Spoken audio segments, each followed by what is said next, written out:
Akiaria gĩcigo-inĩ kĩa ũmbunge gĩa Tarbo, kaunti-inĩ ya Uasin Gishu, munini wa mutongoria wa bururi William Ruto nĩorĩtie atongoria a mũng'ethanĩro onao matie watho tondu thirikari nĩ ĩrutĩire kurumirira watho.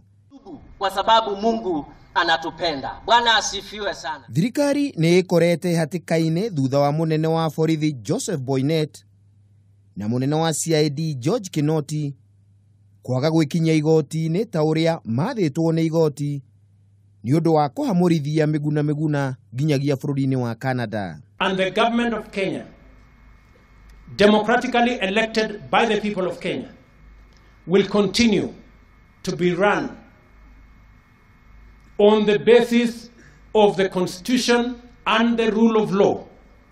And every public servant, whether they are in the executive or the legislature or the judiciary, all of us must submit to the Constitution of Kenya.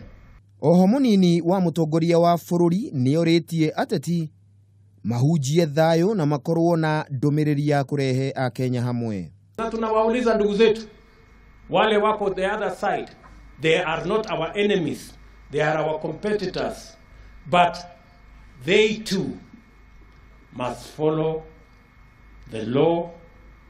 We are all subject to the Constitution. Kama mambo imekwisha, tumeshindana, tumeshindwa, jameni kwa heshima, there is always another contest. Ona gũtuĩka Ruto egwĩkinyĩtie igongona-inĩ rĩa mahoya mwena wa Tarbo, uteti wa mwaka wa 2022 ndũnatigwo thutha wa ambunge arĩa moima nake kuga ni makamunyita mbaru marĩ othe. Sasa watu wa Malava, kwa sababu walikuwa wananiuliza mimi naenda wapi, na mimi nikafika, na hawa wachafika na watafika 2022 nenda kwa laini wote waenda kana. You have a good team in Western, and we want to tell you, Mheshimiwa Naibu Rais, kwamba hii team tutatembea na tutakuwa pamoja.